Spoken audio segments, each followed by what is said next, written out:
lần một chắp chắp đi chắp group chim điệp xua của xua đây cần ta đào bụng mai bong bồnต่อគ្នាท่านនេះវិលមកជួបជាមួយនឹងខ្ញុំបានវិធីទៀតហើយថ្ងៃនេះផងដែរខ្ញុំបានសំណូមអារម្មណ៍ពុកម៉ែបងប្អូនរីករាយមកទស្សនាសកម្មភាពដែលខ្ញុំបានធ្វើដំណើរពីកោះកុងឆ្ពោះទៅសដានកំពង់ធំជុំគ្នាជាមួយនឹងពុកម៉ែបងប្អូនបូមបឹងចាប់ត្រីហើយក៏មានសកម្មភាពធ្វើដំណើរជុំគ្នាចាប់ត្រីបានត្រីតូចត្រីធំជាច្រើនមែនតើតោះឥឡូវកុំឲ្យខាតពេលវេលាយូរខ្ញុំក៏សូមនាំអារម្មណ៍ពុកម៉ែបងប្អូនទាំងអស់គ្នារីករាយទៅទស្សនាសកម្មភាពវីដេអូពេញទាំងអស់គ្នាបានអូយចាប់ផ្ដើមនៅក្បាលវីដេអូពួកខ្ញុំក៏បានធ្វើដំណើរពីកោះកុងឆ្ពោះមកស្ថានកំពង់ធំវិញហើយតាមបណ្ដោយផ្លូវក៏ឃើញមានស្វាមួយវងមានមេមានកូនតែអាណិតមែនតើកុំឲ្យតែមាននំឬក៏អីឲ្យវាសោះហើយលើក្នុងកន្លងពេលធ្វើដំណើរមកយូរពួកខ្ញុំក៏បានមកដល់កំពង់សាឡាងកំពង់ឆ្នាំងឆ្លងមកមេឃក៏ចាប់ផ្ដើមងឹតល្មមហើយខ្ញុំជិះមកដល់មុខបន្តិចមានណាម៉ូតូខ្ញុំនេះបើកភ្លើងគាត់ឡើងទៀតមិនដឹងថាវារបូតខ្សែតាណាមើលទៅពូលអត់មានដាច់ទេហើយកន្លែងនេះខ្ញុំត្រូវអង្គុយចាំភក្តីសិនឃើញថាមេឃងឹតឈឹងស្ងាត់ឈឹងតែម្ដងមានតែឡានធំជិះទៅវិញទៅមកហើយកន្លងពេលចាំអាយុដែលភក្តីក៏បានជិះមកដល់ទៅហើយបាទហើយគ្រាន់តែសាឡាងខ្ញុំឡើងចេញមកមុនភក្តីមកក្រោយអត់ទាន់បន្តិចក៏ខុសត្រូវគ្នាជាង1ម៉ោងហើយឥឡូវក៏ចេញមកដល់ខាងក្រាស់សាំង VIP នៅខាងខ្នល់បំបែកម៉ូតូខ្ញុំអត់ឡើងភ្លើងក៏បាននេះបងប្អូនជួយមើលអូននោះជាងមើលទៅក៏បានភ្លឺទៅហើយបន្តចេញមកទៀតឃើញថាម៉ោងរៀងចិត្តភ្លឺហើយបាទអរគុណពួកគាត់មែនតើកុំអីខ្ញុំត្រូវជិះម៉ូតូចាំងទូរស័ព្ទតភ្លឺអរុនសុស្ដីពុកម៉ែបងប្អូនទាំងអស់គ្នាបាទឥឡូវក៏មេឃភ្លឺអមហើយខ្ញុំជិះមកដល់ចំណុចនេះឃើញថាផ្កាដើមចាគឺស្អាតមែនតើនេះបើថាក្បែរផ្ទះខ្ញុំឯងប្រហែលជាខ្ញុំកោះមកដើមយកទៅដាំបាទផ្កាខ្ញុំអត់ដែលស្គាល់ទេឮតែគេថាផ្កាចាស្អាតដល់ពេលចុះមកមើលផ្ទាល់ខ្ញុំមិនដឹងថាស្អាតប៉ុណ្ណាហើយជិះតាមផ្លូវលោកឲ្យដើមណាដើមនោះឃើញថាក្រហមពេញដើមតែម្ដងបាទមើលផ្កាចារួចហើយឥឡូវក៏ជិះមកដល់ផ្ទះល្មមមួយឆ្កែគ្រាន់តែមកដល់ផ្ទះវិញមួយវាអខ្លាំងវាលោតឡើងអយកទៅមែនតើមកហក់ឡើងអូយមួយហើយមកលេងសើចនឹងអាហ្វី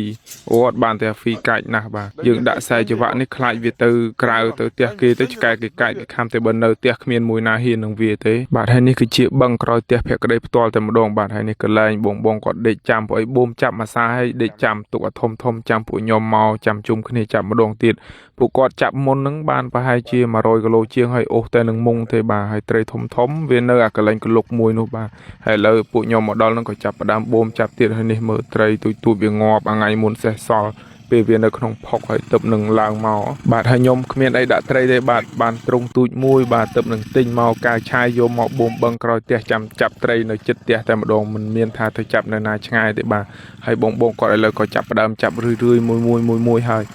នៅអាធំខ្លាំងនោះវានៅកន្លែងមានកលុកមួយបាទវារួមនៅកន្លែងនោះយើងដាក់ផ្ដុំមែកឈើទៅអញ្ចឹងទៅហើយដល់ពេលយើងបូមទៅវាទៅរឿយទៅសងំនៅក្នុងទាំងអស់ហើយបើនិយាយពីបឹងក្រោយផ្ទះនេះត្រីច្រើនមែនតើបាទចាប់មុនគាត់ថាបានប្រហែលជា100គីឡូជាងហើយនៅតែមានត្រីកញ្ចុះច្រើនទៀតអូអានេះមិនបានទេអ្នកណាបើថាមុតវាចាញ់អីមិនបាច់ទេបាយចុកបើខ្ញុំអត់អីទេមុត5 6ដងដែរបាទតែខ្ញុំអត់ថតខ្លាចឃើញឈាមទៅ Facebook ចាប់ខ្ញុំបាទហើយក្មេងៗក៏ចាប់បកែណាស់ដែរចាប់ជាប់អត់រួចទេត្រីបាទហើយយើងបូមតន់ដល់ណានតន់រីងផងមេឃឃើញថាងឹតឈឹងខ្ញុំថាយ៉ាចប់ហើយតែភ្លៀងមកធំនឹងយើងអេវ៉ាំងហើយចាប់មិនបានត្រីហើយម៉ាស៊ីនអញ្ចឹង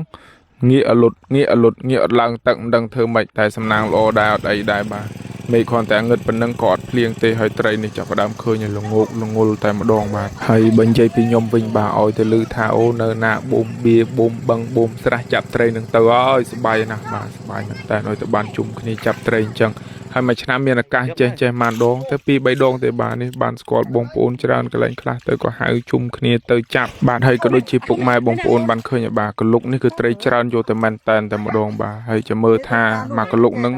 ចាប់បានត្រីប្រមាណតោះទៅចាប់ត្រីជាមួយខ្ញុំទាំងអស់គ្នាបាទឲ្យយកត្រីទៅលៀងខ្លះហើយមកប្រមាណណាអូក្រិតធ្លុះភ័យក្រិតធ្លុះដឹងហើយថាធ្លុះធ្លុះទៅនៅទៅចូលអូយមើលទៅចុះព្រោះវាចេញមកចាប់វាចេញមកយ៉ាមកបងចុះប្រឡាក់ខ្លួនទៅថប់ថានឹងទៅតែមិនចាក់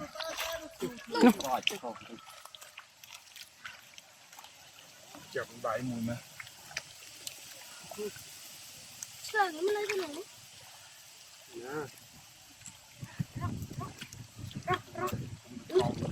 Ra cái chó với. Bằng khi dọa này mà đua này thân mỏ chăm tôi rất xua cha thom rồi cái cho chắc còn cáiโชว์ ត្រីប៉ះឲ្យក្រម tụi nhằng chắc bằng vậy em mỏ làm từ lời cắt thương cắt đây นั่นบอกมาแล้วจะกัดเลือดเองอ่ะ Nó vui thầy. nó thấy chặt nó chặt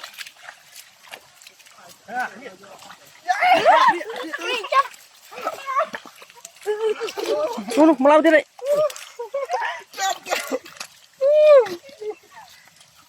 កន្លះគីឡូ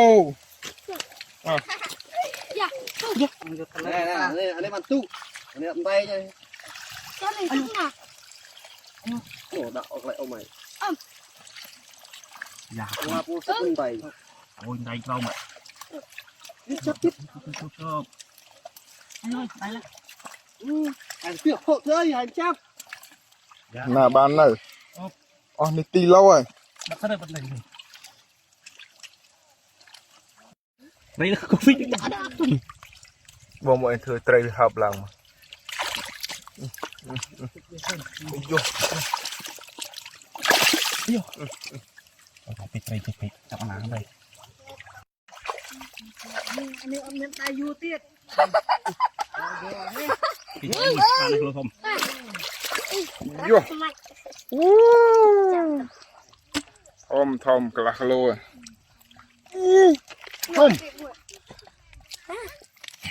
ចាប់មកផ្លែតមិញ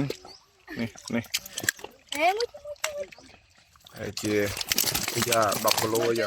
tình vui bạn. អូយណា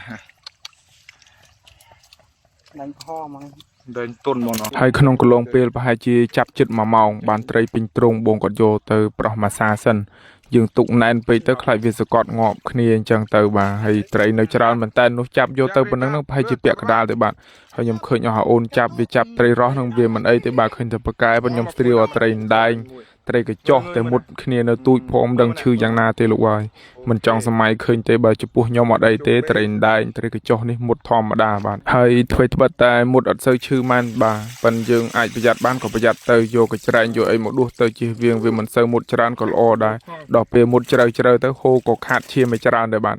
ហើយនេះសរុបលទ្ធផលយើងត្រីទុកដាក់សេងមួយឆ្នាំងបាទហើយគ្រាន់តែត្រីនេះប្រហែលជាប្រមាណ10គីឡូហើយនៅត្រីដែងផ្សេងទៀតសរុបទាំងអស់ប្រហែលជា30-40គីឡូតែត្រីធំបាទ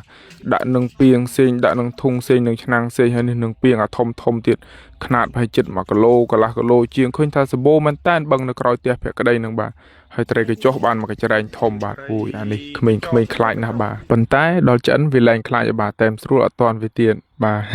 និយាយលេងទេពុកម៉ែបងប្អូនបាទហើយអូយសាច់លឹងលឿងតែម្ដងត្រីដែងបាទហើយខ្ញុំក៏ហូបផ្លែរួចអាងទៅបោកខៅប្រឡាក់ផុកបាទហើយចំពោះវីដេអូខ្ញុំបាទក៏ចប់ត្រឹមនេះដែរហើយក៏សូមអរគុណកាន់ទៅដល់ពុកម៉ែបងប្អូនទាំងអស់គ្នាដែលតែងតែចំណាយពេលវេលាដ៏មានតម្លៃមកតាមដាននិងទស្សនាវីដេអូខ្ញុំបាទបាយបាយពុកម៉ែបងប្អូនទាំងអស់គ្នាបាទជួបគ្នានៅវីដេអូក្រោយ